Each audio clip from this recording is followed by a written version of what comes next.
Welcome to the Shadow the Stereotypes podcast, where our intention is to empower Black men to live extraordinary lives. You see, there's never been a shortage of Black role models. There's only been a lack of exposure of those role models. So the intention of this program is to shine the light on the brothers who are doing incredible things in the world. And one of those men is a guy named Karl Jackson, who's joining me today. So Karl, how you doing today? Pretty good. How you doing? Oh, fantastic, man. Really looking forward to the conversation. And so first of all, I want to start with a few icebreaker questions just to let the audience get to know a little bit about Karl. So first of all, where are you from? So I was born in Fayetteville, North Carolina, but raised in Georgetown, South Carolina. My father was in the Army, so, moved around here and there, whatever, but that's where my roots are. All right, Carolina man. So tell us a little bit about your family, whatever you feel comfortable with. Both my parents was actually from the same town in Georgetown. I grew up around both my grandparents, a lot of cousins and things like that. Coming up, both my parents worked on and off. My father was in the military, so we moved here and there. I had opportunity to see a lot of different cultures and things like that, and be around a lot of different people, which kind of shaped who I am today. And it just made it easier to adapt and move on to different things as you grow older. Fast forward now, and I'm in Houston. When I moved here, it was for a different opportunity. I had no family here, things like that. So just coming up in that lifestyle was like, all right, well, I've been there before. I've had to start over before, so it just made it easier to make that transition. Nice. Now, I want you to think about a woman who inspires you. Name that woman. My mother. So she had three boys to deal with. So when my father was either off in the field or having to go, he had to go to Iraq the first time and things like that. She had to deal with us, and we weren't always easy to deal with. So she had to make sure that we still kept up with those same values that that we had to that we were brought up with. And I remember there's times when my dad was coming back. And then it just hit us then, like, oh man, that's our mom. Like, yeah, were we good this time? Like, just trying to make sure we weren't gonna get in trouble. So she had to, be strong for that, and especially, you're dealing with three crazy boys that just got into whatever. So it was different. Yeah, nothing like that mother's love, though, man. I tell you, nothing like that mother's love. Now, name a male role model who has shaped you into the man that you are today. Outside of my father, one of my wrestling coaches, he was also an avid teacher and health teacher that I had, and I was around him a lot as deal with sports and things like that. So he had in his avid class is more of a class that kind of helps kids learn to study and be prepared for other classes coming up. And he used to have all these quotes around the classroom that he painted on the wall, like "No pain, no gain." Without struggle, there's no progress. In order to see the rainbow, we have to put up with the rain, things like that. So, you seeing those things, every day, and then you constantly hearing, his mouth, all the time up on you and things like that. When you weren't doing things in the classes that you're supposed to be doing stuff in and things, you didn't take the notes that you were supposed to take, and you try to do them last minute, things like that. So it was just a lot of that going on in the school. Nice. Now, name a book that has a positive impact on your life. One of my favorite books was Gooseberries by Anton Chekhov. It was about a guy that his brother wanted to deal with, take on more than he should have. It was more so of trying to deal with the circumstances as they come and understand what your situation is and things like that. Outside of that, one of the other things that got me sort of on the route that I am on now is Powernomics by Dr. Clive Anderson, which deals with, trying to make sure you're more of a producer than a consumer. So like this year for me was more so being more of a producer, right? Because if you're always consuming, when the world changes and things like that, then you can never you're falling behind if you're always consuming, right? You know what I'm saying? When things change, you have no way to make income if you're put outside the current job you're in. If everybody's relying on people to do other things, then you're one of those ones that has to rely on other people instead of making people rely on you. So it's just sort of helping that mindset change. Yeah, that's a powerful mindset to have. Now, if you like movies, name a movie that you love. One of my favorites, little known, is The Program. It's a football movie. Used to watch that a lot coming up because I played football, so I used to watch that before a game just to get hyped up. I would say that's one of my most watched movies. Okay. So what does Karl Jackson do for fun? I'm easygoing. I'm laid back. I pretty much do what comes up, what I feel like doing at the time. I'm an introvert. I'm an introvert at that. But I have 5 acres north of Houston that I go out to every now and then, do some work out there. Outside of that, I love doing things with kids. And it's more so of, kids don't. It's like they say it's easier to teach kids than to repair broken men. And so, you kind of get into that where, what I'm saying, you can teach kids, to have a more open mind, right? We're brought up where, you're in school and it's like the teaching is always this, and this, and they don't really tell you, oh, there's other resources out here about what we're teaching you that you can go ahead and expand your mind and learn about other things. So it's just more of giving them that opportunity to say, hey, yeah, we're teaching you this, but at the same time, just a whole vast world out there for you to go explore and learn other things other than what you're ingrained to be taught. Right. Now, there are some people who are pessimistic about the future. And then there's others like myself who actually are pretty optimistic about the future. So where do you fall on the spectrum between optimism and pessimism for the future in general? Where do you fall? I'm a pretty optimistic person. I'm one of the ones where I don't get stressed out. So I control what I can control. And if I can't control it, then, just let it play out to see where it goes, right? Because if the whole thing about the pessimistic thing is everybody's always trying to control the things that they can't. And then you just be stressed out and strung out on things that really you can't really have any influence on. So I try to make sure I put my foot in the things that I can influence it to create that optimistic outcome that I'm looking for. Nice. Now, I want you to imagine that I have this magic wand, and I'm gonna give Karl this magic wand, and with this magic wand, you can create anything your heart desires. So if I gave you that magic wand, what would your life look like 20 years from now? That's a good one.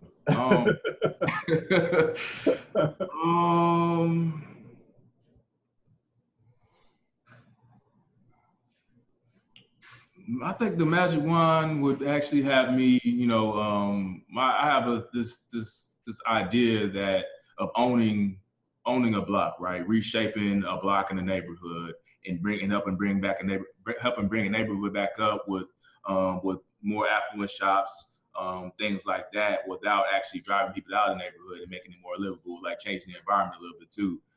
So it's more so of, doing that and then bringing in other businesses that help build up that neighborhood while you put some of that money back into and keep recycling it back into it to build it back up some more. So I think that's where I would end up with that magic wand. Now see, that's a good use of a magic wand. That's a good use.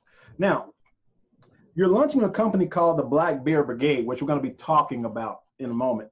Right. But first of all, I want to talk about your position as a software release and program manager. So tell us a little bit about what that does, what that is. So right now, and that's actually how I ended up in Houston. They were looking for somebody to handle the system that only a handful of people in the country are actually able to handle. And it's the TFS admin system. And so they were looking around and they had a hard time finding somebody, and I interviewed for it. And they ended up moving me down here. So what it is how like all the basically think about the software that you deal with now, right? If you ever thought about, how does this get built? How does this animated software or this program or this video game come together, and how does it make it available to play? Like you hear about programming, then all of a sudden you see this thing on your screen, right? So basically I help the developers help with the infrastructure that developers use to get all that software packaged into one small, program, install, exe, whatever you want to call it, to install on your computer, to insert into your game console or whatever.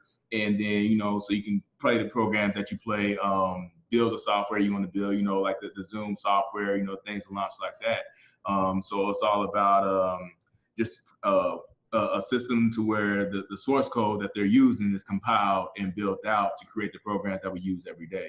And on top of that, I make sure I manage the schedules that we have to say, all right, well, our customers want this software by, we need to have the software to these customers by this date or this time frame.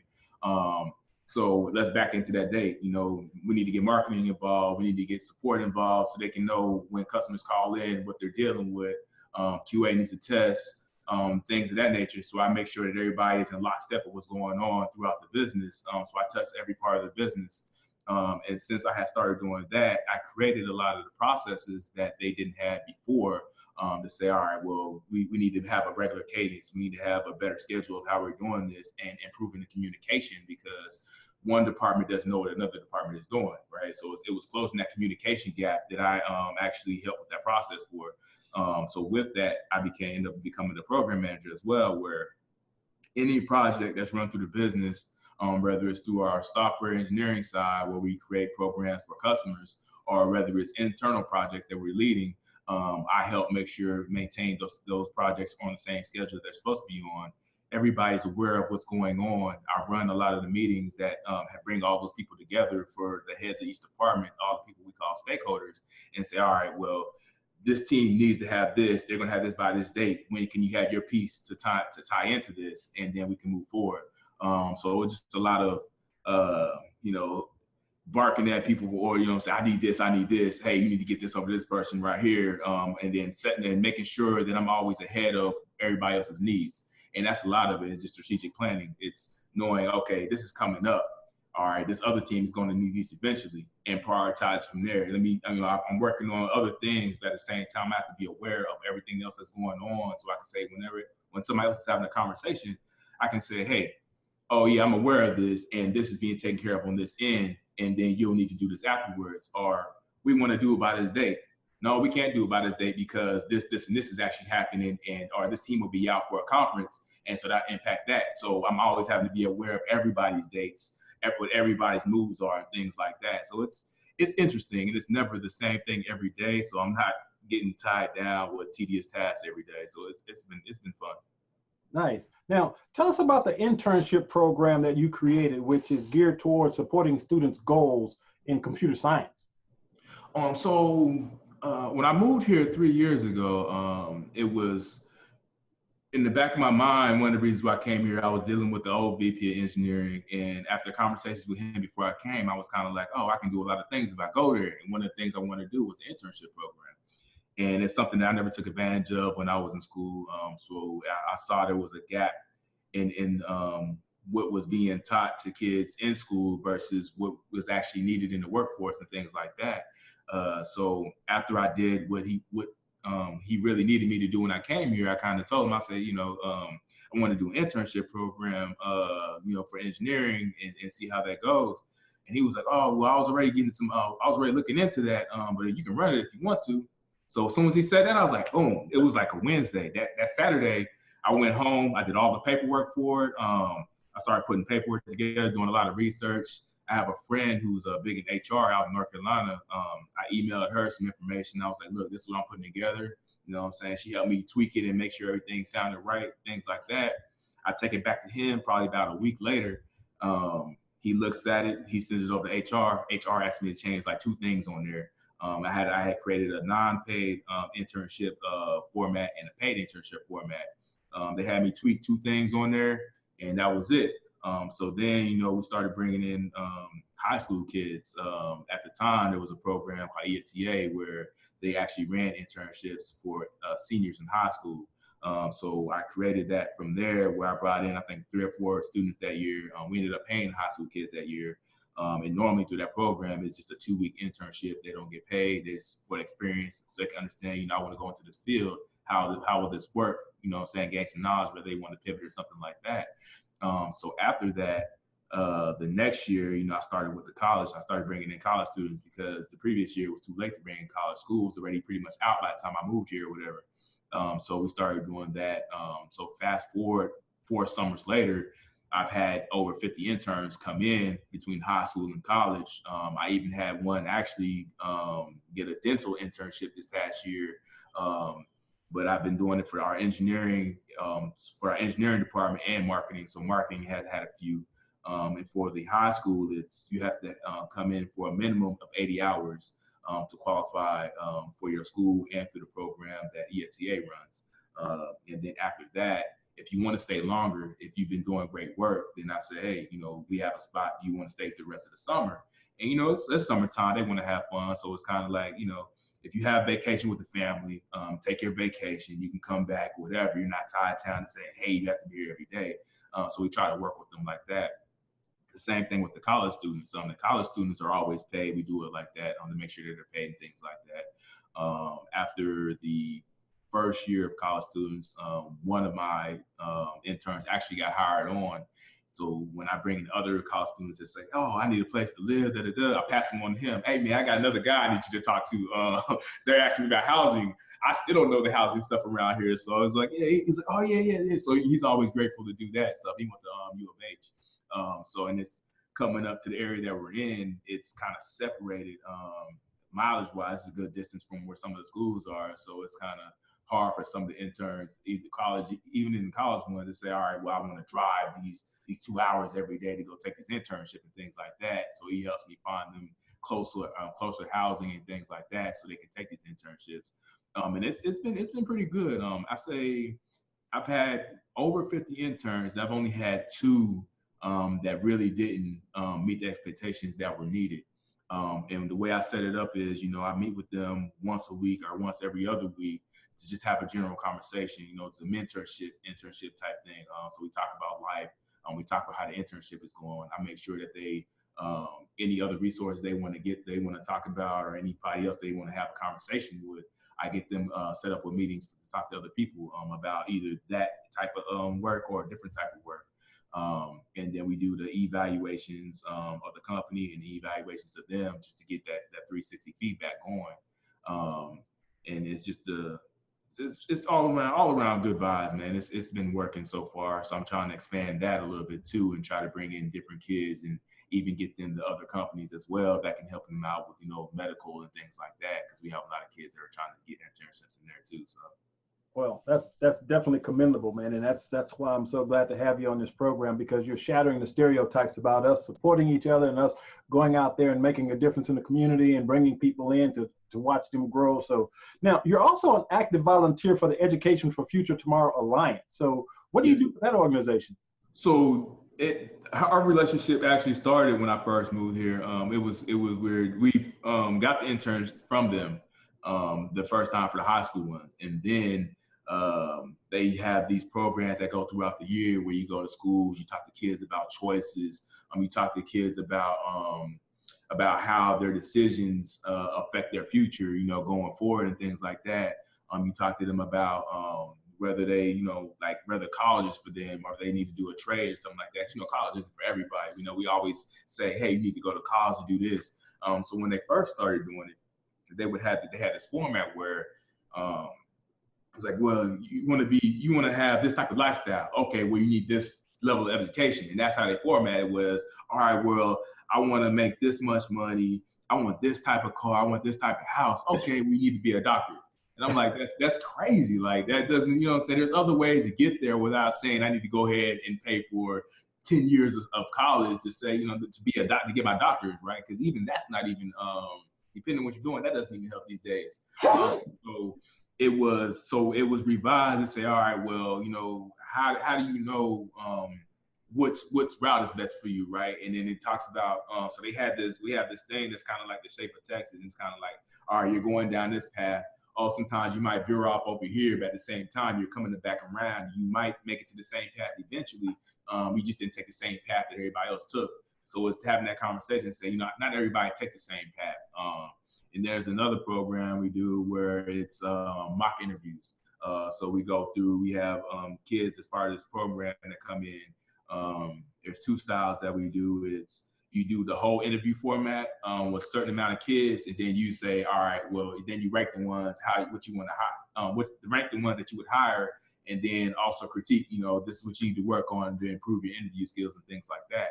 At the same time, there's another style where you get one question, and there's probably like 10 other people doing interviews, and everybody has one piece of each question. So they go around to different tables. You have that conversation. You ask them different things, like you ask them whatever question that you have for that, and kind of go from there. Just get them used to just interview styles and things like that. And then they also have a science fair that's pretty huge, where it's I believe it's like 1st to 12th grade, maybe all the kids that enter that. So I've been a judge that a couple of times as well, which is you see kids doing a lot of really neat things in that science fair too, things that you didn't even think of. And I remember the first year I did it, there was these 2 kids that was probably like 4 tables apart from each other, and they had different pieces that could have tied into each other that they could have done something larger with. And when I talked to the second one, I was like, man, y'all really need to have a conversation about the stuff that you guys are doing, because y'all can do something really cool with this right here, And so they got to talking and stuff like that. I didn't follow up with this. I don't know how far that went, but you can kind of see the connections of different things that kids are doing. And they were from 2 totally different schools and things like that. So it's been pretty neat though. Nice. All right, so now we want to jump into the Black Beard Brigade. Okay. I know you have a vision of creating this amazing program, company, whatever you want to call it. So tell us a little bit about the Black Beard Brigade and what it does.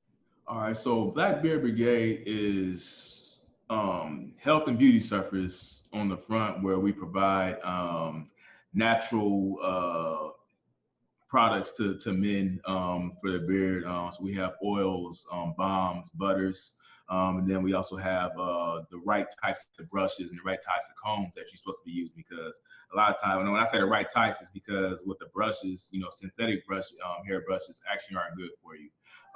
And then with the combs, wood combs are better than the plastic combs or the metal combs, because those actually cause ingrown hairs when you're combing, because it actually pulls on your hair. So it's kind of, providing the right types of things that you need to cut down on some of the issues that we're having. And the company really came from me and one of my buddies. We got tired of going around and buying products that really didn't work. Not all products work for our type of skin, things like that. So it was that, and then, or you find the right product, the company might not last long, or in one of the companies I was using, they didn't last long only because of their customer service. They had a great product, but you would always see reviews, their customer service is terrible, And outside of that, they were great. Everybody loved them. So then they kind of ended up falling off because people got tired of their customer service. And then you would get, and for me, I have a sensitive nose, so certain products I can't use after a while throughout the day. The smell gives me headaches. There's been times where I have products in me and I have to come home and just wash it out because I'm itching and stuff like that. I'm like, it's supposed to prevent me from itching, things like that. So it's cutting down on that.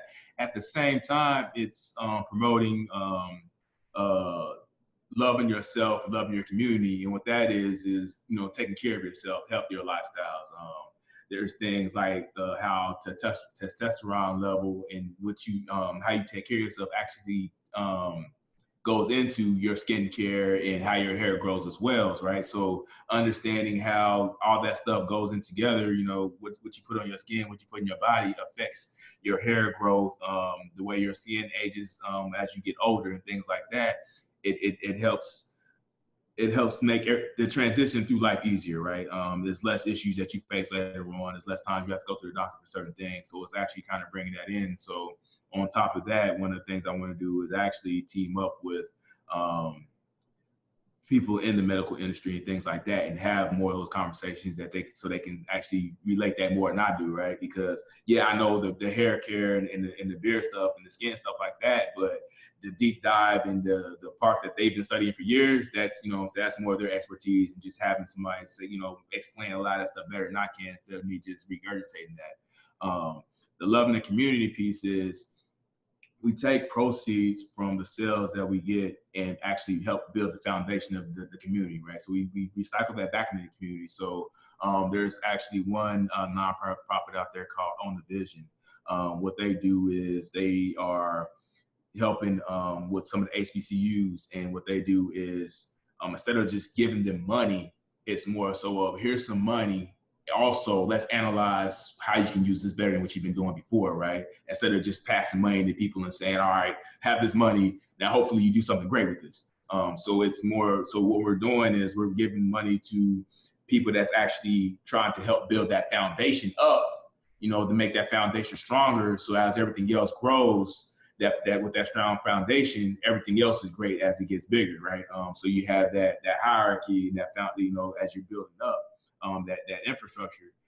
So it's not just piping money into just needless programs and things like that. It's having that conversation of, you know, we want to have, you want to do this. All right, here's the money. Now let's talk about how we're going to get this done. In my background as a program manager, and understanding how schedules are supposed to work, having to analyze and do project charts and things like that actually helps with that conversation, because I've had to do strategic planning. I've had to figure out, you know, how to resolve, you know, resolve certain situations, resolve issues that pop up and things like that, and really understand how everything is working. And so that kind of helps with that conversation as we're moving forward. So when you get with the Black Beard Brigade, you know, it's more so, it's not just about us as the company. We're not there just trying to get everybody, you know, get rich. This is actually a way for me to fund other programs I want to fund, and create other sources of income to fund those, instead of just always having to come out of pocket and trying to figure out how I'm gonna get money into this, how I'm gonna get money into this. So this helps me create another stream of income that helps fund other programs, other initiatives, and create that more philanthropic effort that we all, that a lot of us strive to create and help build that foundation of our community. So tell us about the products themselves. So what exactly do you sell? All right, so we have the beard oils.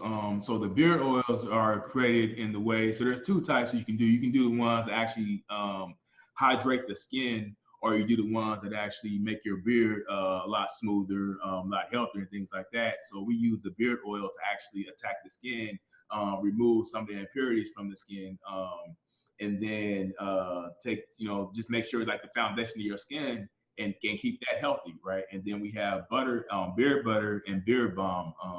And so those actually can, help condition the hairs, make that softer, you know, make it less coarse, and make it healthier, so you're not always itching. So, you know, you have that thing you call beard drop, right? So you know, I got this black shirt on now, so if I was going like this, you might, if I wasn't noisy, you'd have all these flakes all over your shirt. You'd be brushing your shirt all day, you know, just trying to brush that shit off. So a lot of it's really just making that healthier and making sure that your skin is healthy, it's not as flaky. One of the things that we added to it, as well as a face and beard wash. And with this one, I actually had to get testing help from women, because, you know, they're used to like the activated charcoal mask and things like that. Like as a man, like I've never used it before, so I don't know how it's supposed to work. Like I know how things are supposed to work, but is it actually working? Like I can't really tell. So we created this this face and beard wash that actually helps detox the skin, remove the impurities from the skin, and you know, just help cleanse the pores and things like that. And so I had a couple of female friends of mine actually try that out to see, you know, all right, you know, I think it's working, but is this really working, right? So then they tried it out and they were like, yeah, this is pretty good. I had somebody actually take a whole shower with it. I'm like, that wasn't the purpose, but that's cool. I'm glad that worked for you too. So now I know, right? So it helps. It's just all about helping remove a lot of impurities that we take in day to day. Like one of the things is like with the beard and the beard hair, the facial hair in general, it actually is a protecting, where it protects you from a lot of the things that are in the air during the day as you're breathing in, right? The like with the pollen or some of the pollution, some of the germs that's going around every day, it actually gets trapped in your beard, so you don't actually breathe that stuff in. So that's a way to actually cleanse some of that stuff back out and make sure it's not getting into your system to keep you from getting sick and things like that. And then the beard oil, beard balm, and beard butters are on top of that actually help nourish the skin with all the natural oils and things like that. You know, we use the coconut oil, tea tree oil, and different types of natural things that come from the environment that have different uses. And we also display pictures of each ingredient, as well as what each ingredient is for on the webpage. You can actually see what those things look like in nature. Now, so how do you have a chemist that helps you put all this together? How do you figure all this out? I mean, So a lot of this was actually going through the last few years since I've grown a beard. It was kind of that research I was doing where, all right, this isn't working. Like, why is my face always just, I want to cut this off, you know? And it's kind of like, all right, let me find a product. And so you start looking into products and things like that. So I had a basic idea of what product was what type of natural plants help do things. And and the other thing is on the side, I actually plant things like vegetables and things like that. So I kind of, have knowledge of some of that stuff anyway, growing peppers and things like that I learned from my father. So it was having that knowledge. And then my partner, he came to me because he was having the same issues. And he was like, man, my brother-in-law, he does these beard butters and healing balms and things like that, where he actually created one that helped with his niece's eczema, right? So it helped just clear that stuff up. So I'm like, oh, okay. So then I started really researching in there because I'm like, if I'm telling somebody what I need or what I want, I need to have, make sure I can communicate what I need anyway. And he sent that first batch over to us. And I went through my normal routine of how I tried things out to see how it's going to work for me and how it works for my body and things like that, where I do a combination of the oil, then I do the oil and the butter together or oil and the balm together and see how that works throughout the day. And I was like, man, he got this right on the first time. Like, okay, we can work with him. So we started doing that, and then we fine-tuned that first one, which is our premium classic beard line. And it kind of went from there. So we did that. Then we was talking about having a second scent. The second scent we have is a Tanzanian sun, which is has a tropical element to it. Summery feel. It's real nice. Everybody loves that. But the one thing was the wash, where you can have a wash because just like your hair, you don't want to wash your hair, your beard hair, or your hair on your head every day, right? So it's kind of going through there where, all right, do we want to create something that's more of that detox that you're doing, you do it once, maybe twice a week, or do you want to create something that you want to use 3 to 4 times a week? And so for the first go around for the wash, we decided to do the 1 time a week thing where it helps just cleanse your system. You had that long weekend of doing partying or yard work, whatever, cleanse them impurities out of there. And then, start your week off right. So I did some more research as far as, like a lot of the masks that women use. So I was like, well, the base for this is going to be activated charcoal, which is good for impurities, green tea oil, which is good for hydrating the skin, also cleansing, and then green tea in general is actually just good for you. You know what I'm saying? So added that in, and then coconut oil, which is also something that's very good and hydrate your skin, and things like that. So those are the 3 keys to that base that I was like, all right, well, after doing some research, these are the 3 main ingredients that I want in there, so let's turn that into, that face and beard wash. That's going to be that 1 time a week usage entity that you have in your arsenal to create a healthier lifestyle. And so he went to work on that and came up with something that worked out rather well, that I had tested on myself and several people, as far as making sure, all right, is this the desired effect? Is this something that you would get from one of them normal face washes or the face mask that you go to the spa to get, right? Especially because a lot of times you have those things by themselves, how they sell them or how they do them at the spa. So when you combine them together, you're expecting different results. At the same time, are those results really the desired effect that you need, and are there any side effects of those? So just kind of working that stuff out and making sure that what we created was just top of the line and something that we can really work with. So it's kind of work from there. Now, you mentioned earlier that the plastic and the metal combs weren't good for the beard. You mentioned wooden combs, right? Different types of brushes. So do you sell those types of things also? Oh, absolutely. So we have with the brushes. I started off with the boar's hair brushes until I was talking to another guy that's been trying to buy some stuff from me, and he's Muslim, boar's pig. So I had to go, and I was like, you know what, man? I saw some horsehair brushes, and I didn't really think about that. So I added boar's hair and horsehair brushes. The thing about it is, some people prefer boar's hair because it's tougher, And they like the, you know, the tougher bristle on their face as opposed to the softer one, which is horsehair. But depending on your culture, you can't use that one, so you have to, you know, so you have to use the horsehair or whatever. So we carry both of those. The synthetic brushes don't really carry the oils through your beard the way they should be, because they don't lock on to the hairs, which closely resembles the actual human hair. And that's how that gets distributed through your skin, through your hair. So if you have shorter hair, then it's easier to use a brush to distribute that oil as you put that stuff in and stuff like that. So that's why you stay away from synthetic. With the plastic combs, when they cut those out, there's little edges on there that you don't really see that get caught in your hair, and sometimes you get that pulling, but you don't see anything on there. Well, that little split on the teeth of those plastic combs are actually pulling your hair, and they cause people to have a lot of ingrown hairs, and they don't know why they have these ingrown hairs, right? So it's kind of, let me throw these plastic combs out the way. The metal combs, they look cool. You can machine them any way you want to, but at the same time, it's some of the same effect to it, and they don't distribute the same way that the wooden combs do. So we have these sandalwood combs that we have created, and that helps distribute the hairs correctly through your skin. Through your hair, and then it helps. And it just, especially when you have a longer beard, it just helps with that longer beard that you have, and going from there. So it was a lot of, and I had been actually using the wooden comb for the longest time. And the best thing about those too is they actually get better with age. As that oil gets on there and you combing it through your hair, it actually picks up some of that scent, and you get this nice, cool, woodsy type scent or whatever. That's kind of like that. It's better than that new car smell, right? And you know what I'm saying? And you kind of get that, you know what I'm saying, going with it.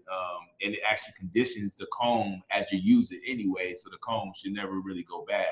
The only issue with the wooden combs is if you drop them from too high, you actually might break the teeth on it, because I actually broke one of the teeth on mine. Gotcha. Well, obviously there's a lot that goes into all this. So let's talk about the psychology though, because I know there's still a lot of men that don't take care of themselves, and they think that, grooming and taking care of our skin, that's something women do. For example, I got to be honest with you.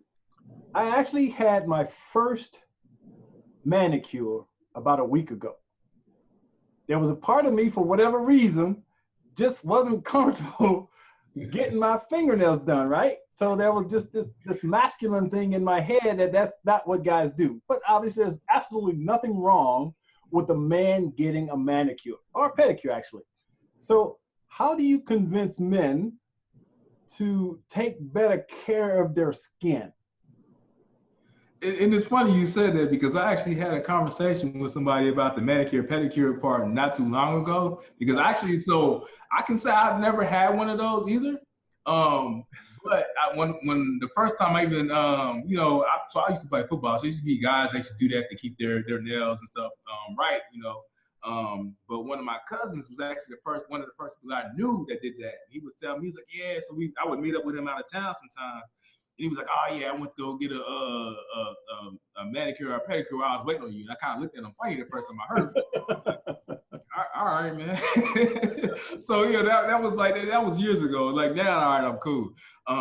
But as far as the skin, so a few weeks ago, I was actually up in Indianapolis for helping another nonprofit do some assessment test stuff, and I was talking to one of my buddies I hadn't seen in a while that actually has a beard, and he was talking about how he hasn't put anything on his beard and things like that. So I started asking him. I was like, so, what do you do for your skin in general? Like, do you put lotion on your skin? You know what I'm saying? So I started explaining to him the same thing. It's kind of like the hair, the skin up under your beard is the same as your face. Like, if you're not taking care of that, then a lot of issues that you're having, like, because he was talking about, yeah, every now and then I get these patches and stuff like that. I'm like, so what are you doing? He's like, nothing. I'm like, yeah. So that's part of the problem is, like, people that can actually grow facial hair, some of the patches that they have is because either they're scratching it when it's itching, or it's coming out, and it's because they're not taking care of the foundation, right? If you're not taking care of the foundation of your skin, if you're not taking care of what you're putting in your system, then you're going to have those issues. And it's just and it's more so of just relaying that message and then making them and helping them understand that, hey, you know what I'm saying, this is what the problem is. this is why you're having this problem. And then it usually kind of clicks from there. And speaking on the part, you know, about the beard thing. So a few years ago, I actually was getting ready to cut my beard. I was in this barbershop in Atlanta, and I used to always keep this real thin, but I always had this. And so I go into the barbershop, the guy that's running it, and I was like, yeah, let's go ahead and thin me back out. And then he kind of looks at me, and dude just cussed me out. He was like, man, there's people out here, they struggling to grow beards, and you just want me to cut yours off? And he just goes on and on for about 5 minutes. So I was like, you know what, man, just leave it, man. Just go ahead and line me up, bro.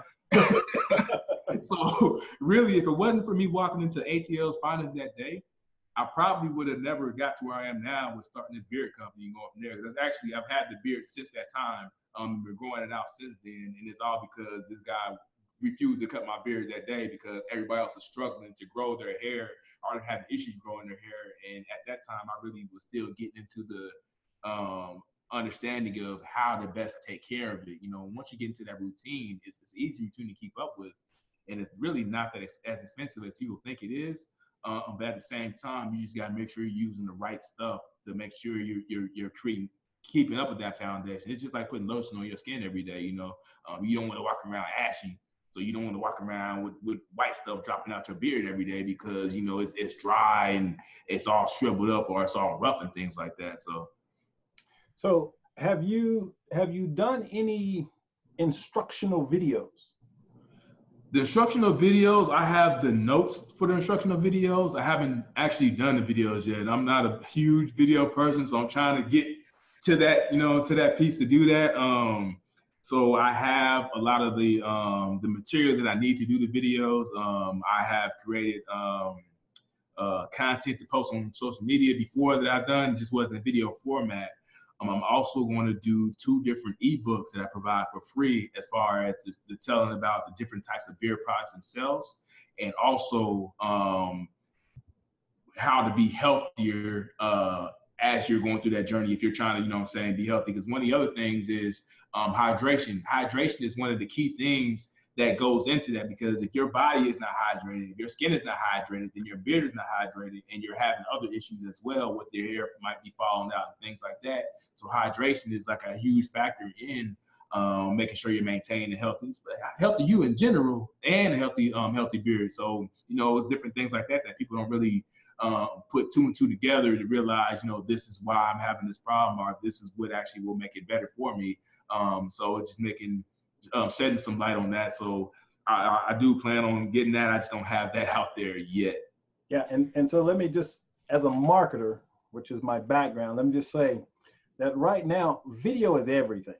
Everybody's doing video, Facebook Live, but the advantage being, from your perspective, doing quick little 2 to 3 minute videos with some of the stuff that you've just shared in this seminar can teach people so much that'll sell your product. Right. I don't think most people be thinking, okay, so if my body's not hydrated, you know, that can affect my beard. You know, I don't think most people think that way. So just doing little tidbits, you know, little 2 to 3 minute, this is why. Okay, so if your body's not hydrated, you hydrate it, your beard's gonna look better, blah, blah, blah, blah. Here's my product. I mean, it will be an excellent opportunity for you to get exposure for your product and your services. And most people will watch a video before they'll read content. True. You're absolutely right on that, yes.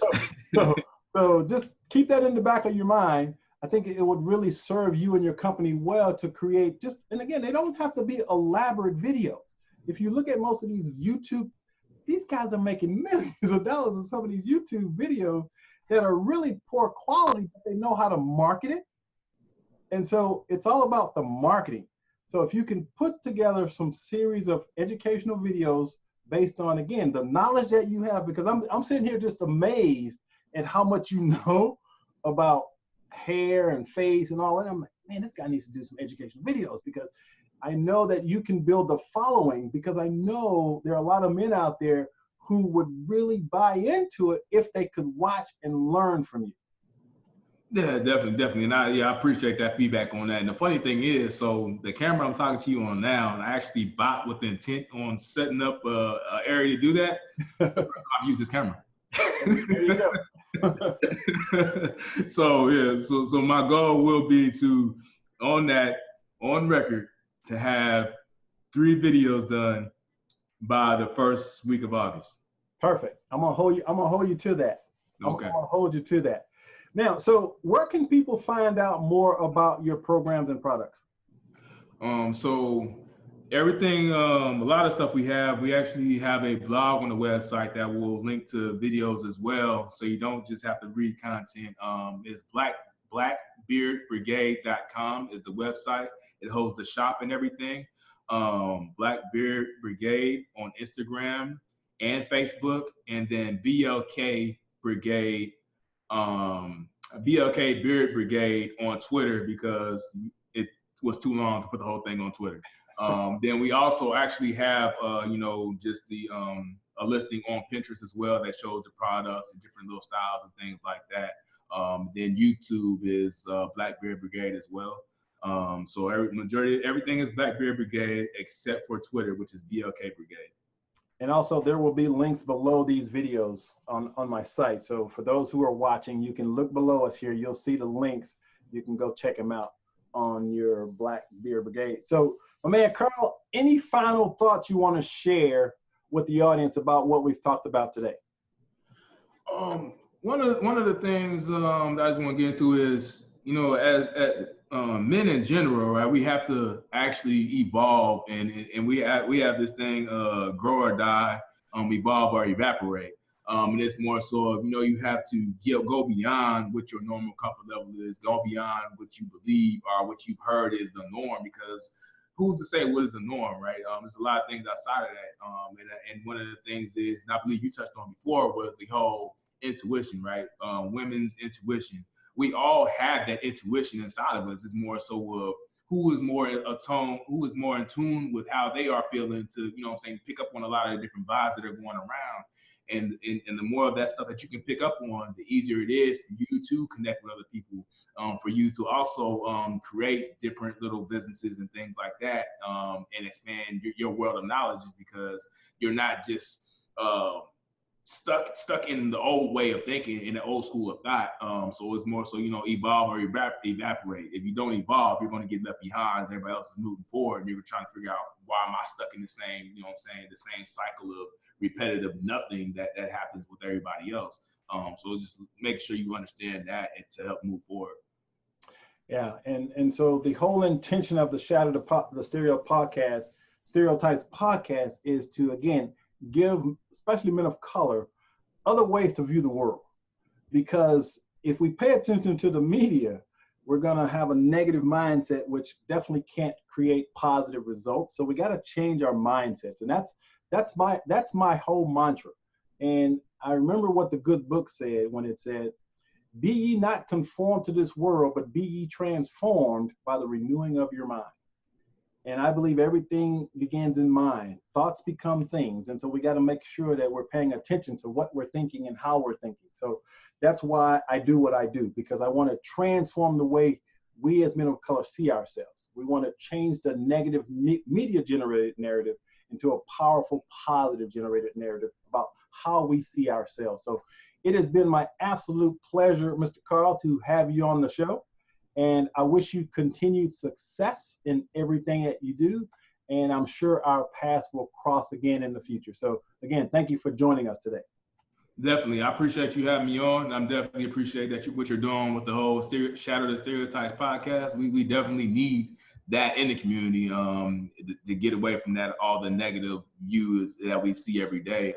So you're greatly appreciated for that. And I appreciate you having me on today, and looking forward to seeing you again in the future. All righty. So this concludes our episode of Shatter the Stereotypes, where we empower Black men to live extraordinary lives. We'll see you next episode. Take care.